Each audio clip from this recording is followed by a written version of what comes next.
ഷിരൂരിൽ അർജുനായുള്ള തിരച്ചിൽ നിർണായക ഘട്ടത്തിലാണ്. 4ാമത്തെ സ്പോട്ട് കേന്ദ്രീകരിച്ചാണ് തിരച്ചിൽ നടക്കുന്നത്. കരയിൽ നിന്നും 132 മീറ്റർ അകലെയാണ് ട്രക്കുള്ളതെന്നാണ് നിഗമനം.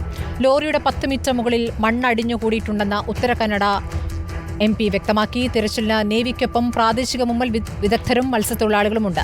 ഉടുപ്പിയിൽ നിന്നുള്ള ഈശ്വർ മാൽപ്പയും സംഘവുമാണ് നേവിക്കൊപ്പം ദൗത്യത്തിൽ പങ്കുചേരുന്നത്. ഗംഗാവലി പുഴയിലെ അടിയൊഴുക്ക് ദൗത്യത്തിന് വെല്ലുവിളിയാകുന്നുണ്ട്. പ്രദേശത്ത് വീണ്ടും മഴ ശക്തമാവുകയാണ്.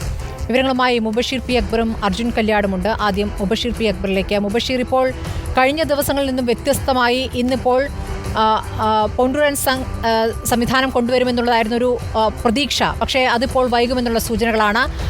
അടിയൊഴുക്ക് എന്നുള്ള സാഹചര്യം ഇപ്പോൾ തുടരുകയും ചെയ്യുന്നു. ഇന്നിപ്പോൾ എന്ത് തരത്തിലുള്ള മാറ്റമാണ്, ഇനി എന്ത് തരത്തിലുള്ള പ്രതീക്ഷയാണ് നിലവിലുള്ളത്?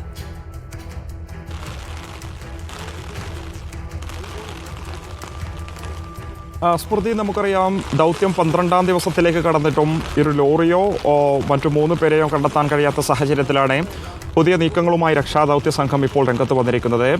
ഇന്നലെ ചേർന്ന മന്ത്രി PM മുഹമ്മദ് റിയാസിന്റെ നേതൃത്വത്തിൽ ചേർന്ന ഒരു ഉന്നതതല യോഗത്തിലായിരുന്നു ഗോവയിൽ നിന്നും പൻഡൂൺ സംവിധാനം, അതായത് ഫ്ലോട്ടിംഗ് പ്ലാറ്റ്ഫോം സംവിധാനം കൊണ്ടുവന്ന് കുത്തൊഴുക്കുള്ള ഗംഗാവലി പുഴയിൽ സ്ഥാപിച്ചതിന് ശേഷം അതിൻ്റെ സഹായത്തോടു കൂടി വെള്ളത്തിലേക്ക് ഇറങ്ങാനായിരുന്നു നീക്കം. എന്നാൽ ചില സാങ്കേതിക കാരണങ്ങൾ കൊണ്ട് ഇന്നത് കൊണ്ടുവരാൻ സാധിച്ചില്ല എന്നുള്ളതാണ് രാവിലെ മാധ്യമങ്ങളെ കണ്ട സമയത്ത് മന്ത്രി തന്നെ വ്യക്തമാക്കുന്നത്. ഇക്കാര്യത്തിൽ കേരളം കൃത്യമായൊരു അസംതൃപ്തി കർണാടകയെ അറിയിച്ചിട്ടുണ്ടെന്ന് നമുക്ക് മനസ്സിലാക്കാൻ സാധിക്കുന്നത്. കാരണം തിരച്ചിൽ 11 ദിവസം പിന്നിട്ടിട്ടും ഈ നിലയിലുള്ള ഒരു പുരോഗതി ഉണ്ടാവാത്ത സാഹചര്യത്തിലായിരുന്നു കേരളം അത്തരമൊരു നിർദ്ദേശം മുന്നോട്ട് വെച്ചത്. ആദ്യഘട്ടത്തിൽ കർണാടക അത് അംഗീകരിച്ചിരുന്നു.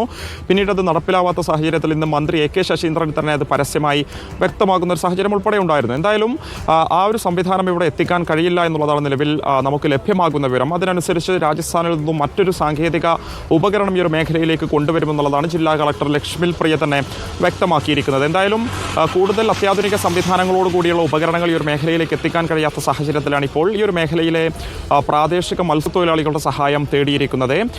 അവർ ഈ ഒരു മേഖലയ്ക്ക് അല്പസമയത്തിനുള്ളിൽ എത്തിച്ചേരുമെന്നുള്ളതാണ്. അവർക്ക് സഞ്ചരിക്കാൻ പാകത്തിൽ അല്ലെങ്കിൽ തിരച്ചിൽ നടത്താൻ പാകത്തിലുള്ള കൂടുതൽ യന്ത്ര ബോട്ടുകളും ശിരൂരിലേക്ക് എത്തിച്ചുകൊണ്ടിരിക്കുകയാണ്. മറ്റൊരു പ്രധാനപ്പെട്ട കാര്യം, നിരവധി ദൗത്യ പ്രവർത്തനങ്ങളിൽ ഏർപ്പെട്ടിട്ടുള്ള ഇത്തരത്തിൽ ഈശ്വർ മാൽപ്പ അടങ്ങുന്ന 8-അംഗ സംഘവും ഈ ഒരു മേഖലയിലേക്ക് എത്തിച്ചേർന്നിട്ടുണ്ട്. നാവികസേനയുടെ പ്രത്യേക നിർദ്ദേശപ്രകാരം തന്നെയാണ് ഈ ഒരു സംഘവും ഇവിടെ എത്തിച്ചേർന്നിരിക്കുന്നത്.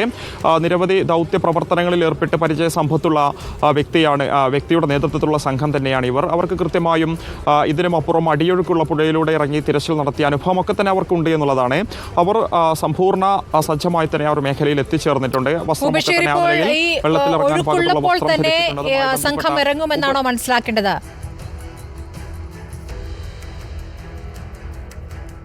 തീർച്ചയായും സ്മൃതി, ഒഴുക്ക് മാറിയതിനു ശേഷം തിരച്ചിൽ നടത്താൻ കഴിയില്ല എന്നൊരു തിരിച്ചറിവ് ദൗത്യ സംഘത്തിന് ഉണ്ടായിട്ടുണ്ട്. അത് ഒരുപക്ഷെ ഏറെ വൈകും എന്നുള്ളൊരു തിരിച്ചറിവിൻ്റെ അടിസ്ഥാനത്തിൽ കൂടി കൂടുതൽ ആളുകളെ ഈ ഒരു മേഖലയിലേക്ക് എത്തിച്ചുകൊണ്ട് വെള്ളത്തിലിറങ്ങാനുള്ള നീക്കം തന്നെയാണ് നടത്തിയിരിക്കുന്നത്. കുത്തൊഴുക്ക്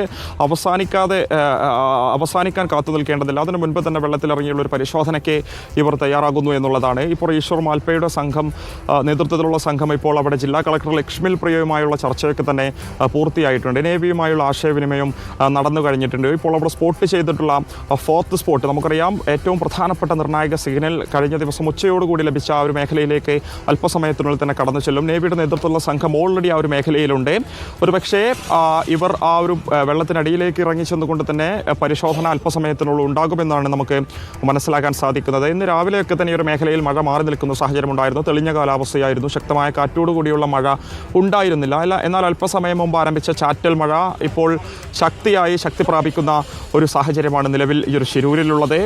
മഴ വീണ്ടും ദൗത്യത്തിന് പ്രതിസന്ധിയായി മാറുന്നു എന്നുള്ളതാണ് ഏറ്റവും പ്രധാനപ്പെട്ട വെല്ലുവിളി എന്നുള്ളതാണ്. എന്താണ് ഇതൊക്കെ തന്നെ ഉണ്ടെങ്കിലും വെള്ളത്തിലിറങ്ങിയുള്ള ഒരു പരിശോധന ഇന്ന് ഉണ്ടാകുമെന്ന് തന്നെയാണ് പ്രതീക്ഷിക്കുന്നത്. അതിനുവേണ്ടി തന്നെയാണ് കൂടുതൽ ആളുകളെ ആ ഒരു മേഖലയിലേക്ക് എത്തിക്കുന്നത്. പ്രാദേശിക മത്സ്യത്തൊഴിലാളികളുടെ സഹായം ഇതിൽ ഏറ്റവും പ്രധാനപ്പെട്ടതാണ്. നമുക്കറിയാം ആ പുഴയെക്കുറിച്ച്, അതിൻ്റെ ഗതിയെക്കുറിച്ച്, അതിൻ്റെ ഒഴുക്കിനെക്കുറിച്ചും അതിൻ്റെ അടിയൊഴുക്കിനെക്കുറിച്ചൊക്കെ കൃത്യമായ ധാരണയുള്ള ആളുകളാണ് ഇവിടെ എത്തിക്കുന്ന മത്സ്യബന്ധന മേഖലയിലെ ആളുകൾ എന്നുള്ളതാണ് നേരത്തെ MLA ഉൾപ്പെടെ വ്യക്തമാക്കിയിരിക്കുന്നത്.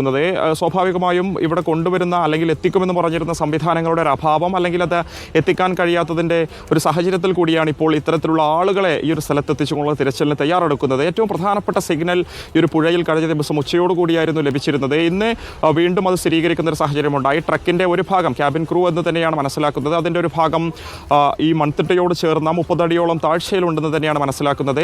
ഏറ്റവും ദുഷ്കരമായ മറ്റൊരു കാര്യം, ഈ മണ്ണിടിച്ചിലിൽ ഒരുപാട് ചെളിയും മണ്ണും ഈ ലോറിയുടെ ഒരു ഭാഗത്തേക്ക് അടിഞ്ഞുകൂടിയിട്ടെന്നാണ് മനസ്സിലാക്കാൻ സാധിക്കുന്നത്. പക്ഷേ വെള്ളത്തിലിറങ്ങി തിരച്ചിൽ നടത്തിയാലും ഇതെങ്ങനെ പുറത്തെടുക്കാൻ സാധിക്കുമെന്നുള്ളതാണ് നോക്കിക്കാണേണ്ടത്. കാരണം അതിന് കൂടുതൽ ഉപകരണങ്ങൾ ഈ ഒരു മേഖലയിലേക്ക് എത്തിക്കേണ്ടി വരുമെന്നുള്ളതാണ്.